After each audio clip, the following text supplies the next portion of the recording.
We would like to share information about the Performance Series to help you be informed about assessment in District 203. The outcomes are to share what it means to have a balanced assessment system. This will describe how Performance Series fits in the portfolio of district and standardized tests your students take each year. I will also help you read the Performance Series test results. I will then explain how the district and teachers are utilizing the test to improve your students' education. District 203's assessment philosophy is focused on student learning. The first important piece of information is to know that any one assessment provides only limited information. The assessment data should help us be informed about students, but it must be used with other information. We believe that assessments are a part of the partnership with students and you as parents. By knowing our students better, we can plan their instruction with a more authentic context. When describing a balanced assessment system, we often ask the questions: who are the users of the information? What are the exact assessments we will be looking at? And how is the information from those assessments used? We typically break down assessments into 3 categories. This presentation focuses on a benchmark assessment that helps us monitor student achievement and growth towards the annual accountability tests. However, as we mentioned with our philosophy, it is just one piece of information in the student's portfolio. The greatest weight should be placed on the classroom assessment and the teacher's understanding of the whole child. We wanted to take the theory and give you examples of how we look at the data we get from several assessments. First, the Cognitive Abilities Test, COGAT, is used universally at the elementary level and is also part of our gifted identification process. It gives information on what the student is capable of with regards to verbal, quantitative, and nonverbal. Next, we look at formative and summative assessments. The difference between the two is student academic growth. As we just mentioned, the classroom assessment is extremely valuable. The teachers use formative assessments regularly to make sure the students are on track with the learning progression. We used to focus on summative assessment strictly for achievement purposes. Across the district, we have common district benchmark assessments by grade, course, and subject. The Iowa can provide information in many contexts. The high school uses the Gates-McGinnity Reading Test, GMRT, and the Advanced Placement, AP, tests. Then, the move to look at student growth brought us to using the Performance Series as a universal. It is both a criterion and norm reference test. The Illinois Snapshots of Early Literacy, ISEL, is used kindergarten through 2nd grade. We track student growth towards mastery of foundational reading skills. This year, the state started looking at growth on the Illinois Standards Achievement Test, ISAT, and we want to make sure students are ready to demonstrate college and career readiness on the Prairie State Achievement Examination, PSAE. Last, the Explore is the first indicator for a student to be on track with the plan with the end goal of the ACT. Performance Series is used primarily in reading and math. This past year, we identified that our gifted learners in 7th and 8th grade were doing so well on portions of the tests that their scores showed variability. This can happen at the extremes of scales. So we have started using the Performance Series algebra and geometry assessments this year to pilot and expand the information we gather on these students. The performance series is a multiple choice test taken on the computer. We give it as a universal test in grades 2 through 8 in reading and math, meaning all the students take the test. Selected students at the high school and at kindergarten and first grade also take the test. The first time the student takes the test, it will begin one grade below their enrolled grade level. As the student answers questions correctly and incorrectly, this is when the actual assessment is being created. To read this graph, the filled-in circles are questions answered correctly. The empty circles are questions answered incorrectly. Notice, for this student, when they entered the assessment, they got the first question correct, the second question incorrect, and then several questions correct. The program is using all of the prior testing information to determine which question to show next. The program is adjusting to her ability. The test is trying to identify a level where the student will answer consistently on that level, as shown on the right side of the screen. This is the point where the computer will stop the assessment and give the students a scaled score. Some reasons why the district decided to use Performance Series universally are: as soon as a student is done testing, the student, teacher, and administrators can look at the results. It is truly real-time data. The scale score is a continuum across multiple grades to view a student's performance over several years. Students can be benchmarked 2 to 3 times a year. That provides information for possible further diagnostic testing or possible considerations for placement in support services. The adaptability of the test means that each student will be presented with not just different questions, but different amounts of questions. The average is about 50 questions per subject. That means students typically take around 30 minutes to 1 hour per subject. However, each student's experience can vary depending on how consistent their answers are and the mastery of topics. The use of scratch paper and calculators is consistent with our state testing. The foundations tests are more developmentally appropriate for the age with auditory prompts. At first, just reading and math tests were available. Last year, the Reading Foundations test was created for kindergarten through 2nd grade. The math test was extended to grades kindergarten through 10th. We also have the ability to give the math test in Spanish for our dual language program.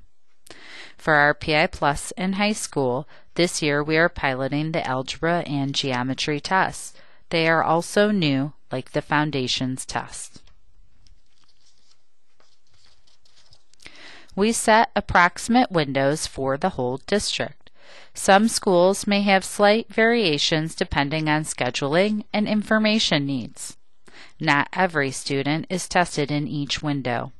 We make allowances depending if other major tests are occurring for a grade at the same time and the amount of information needed for individuals versus the whole population. Results can be looked at on the individual level, classroom, school, or across the entire district. For the student, information is provided on how long it took the student to take the test if it was not paused. The student profile is sent home with the information available for that grade and subject. Right now, there are no national norms for the foundations test, algebra, or geometry. The company is continually gathering data and will release norms when a large enough sample can be used to mirror the country's demographics. At the classroom level, the teacher can look at a student's suggested learning objectives, and the system groups which students have mastered an objective or are still working on the objective. At the administrative level, we are monitoring if students are making growth at different levels of achievement. New norms were just released in the summer of 2013, which means our study will continue internally this year. The scores we'll be going over are scale score, unit score range, standard item pool, national percentile rank, reading rate, and Lexile. Before we go on, we would like to make a note about reading rate. The Performance Series scores a silent reading rate. It can be lower or higher than an auditory reading rate. The student may have used a test-taking strategy to skip to where the passage and the question are both visible on the screen. Or the student may have become distracted while the system was timing him. If the reading score is a concern, the school can always follow up on the student's fluency with a reading curriculum-based measure, Reading CBM. For the Reading Foundation, Reading, and Math tests, the scale scores can range from 1,300 to 3,700. For the Algebra and Geometry tests, the scale scores can range from 5,000 to 6,000.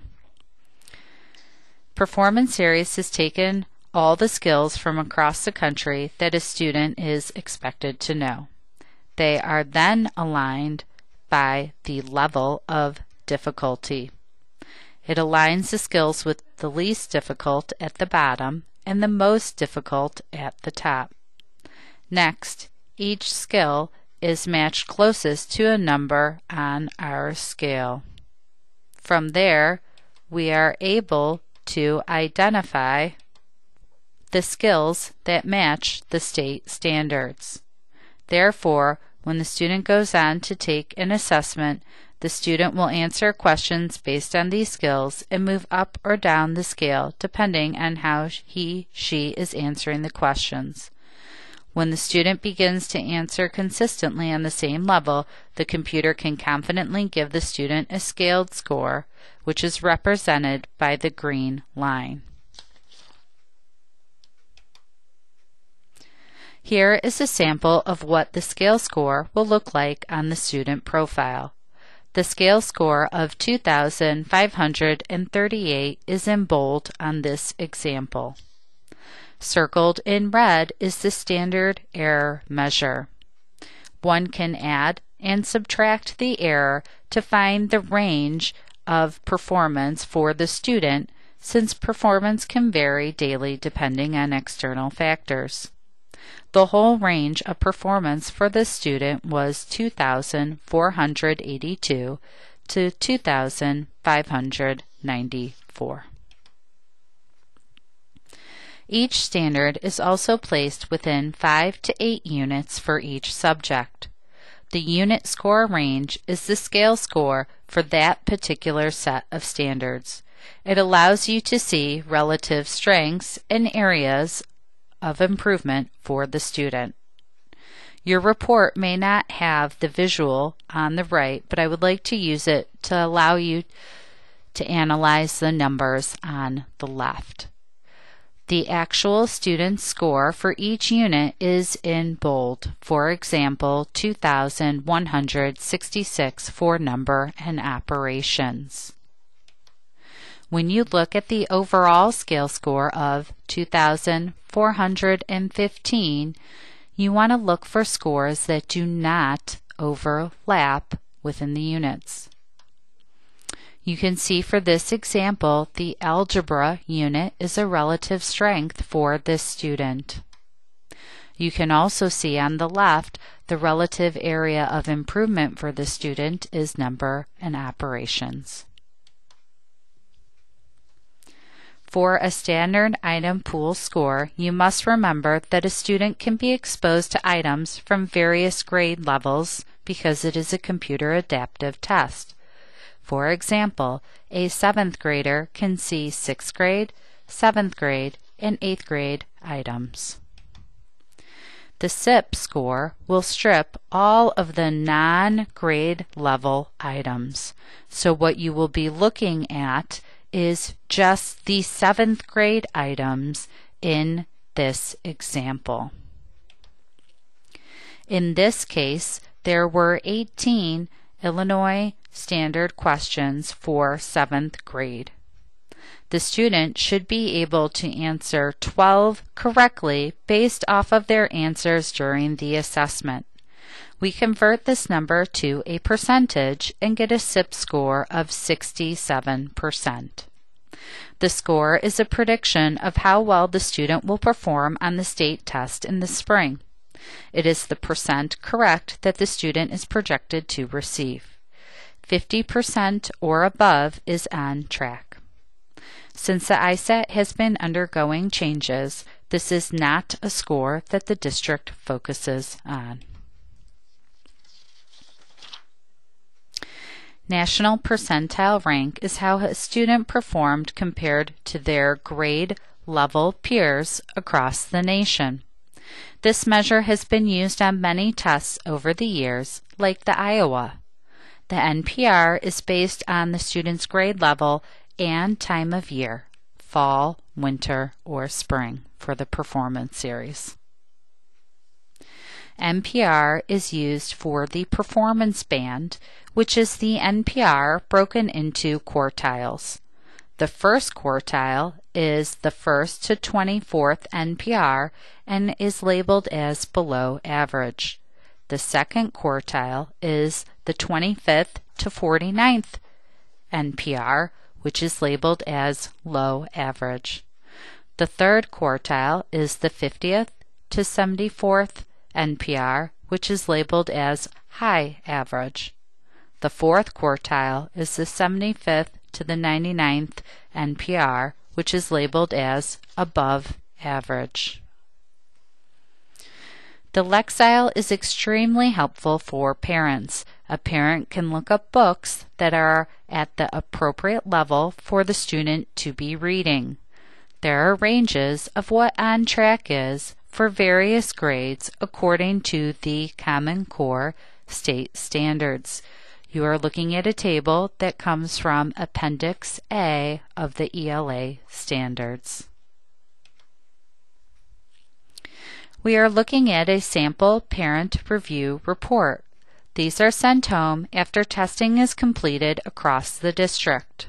For the graph, the student's actual score is in the circle. The district average is the square. It is over to the far right because that is when the norming window closes for this session. The district average is recalculated each time a student finishes taking the test, which is why we have to wait to finish all the testing before we create these reports to send home. The national average for the grade and the testing period is denoted by the wavy line. To summarize the information we just gave you on the different scores, the scale score should be monitored over time using the student's previous scores as the benchmark. The SIP score is comparing the student's performance against the grade level content. The NPR is comparing the student's performance to those in the grade level across the country. When achievement is high, growth can be variable. The student may have connected with specific content showing advanced learning, but the next time may highlight some gaps in learning concerning the topics above the student's grade level. By nature, a computer adaptive test will require the student to get about half the questions correct and about half the questions incorrect. That means students will be exposed to content that they have not been taught. This is different than a classroom test where a check for mastery is at the end of the unit. That means a student may get a question correct, but may not be able to repeatedly show mastery over time until the foundational understanding is covered in the curriculum. Over time, this graph shows growth even though it has portions that go up and down. There may be differences at each school and within each classroom of how the teachers are utilizing the information from the performance series. For grouping students in a classroom, teachers can look through the data to see what students have been mastered. Universal assessments are given to all students so we can get a snapshot of what the students know at this moment in time. Teachers can form ability or mixed groups to vary the instructional environment. Differentiation should be more than just giving additional work. The Performance Series provides a tool where teachers can go deeper with some students and fill in knowledge gaps with others. Since we give it only 2 to 3 times a year, teachers must then use their own formative classroom assessments to monitor how students are doing from day to day and week to week. For individuals, a universal assessment provides detail that is diagnostic in nature. Teachers and staff can determine if further evaluation of a student is needed for possible placement and interventions. Students who excel may be exposed to enrichment activities. Because we give these assessments at multiple points during the year, teachers can see the growth of students within a year and from year to year. It was our goal to share how Performance Series is part of a balanced assessment system, how to read the reports, and how the Performance Series data is used. If you have any questions, please follow up with your child's teacher, the school, or the Assessment and Analytics office.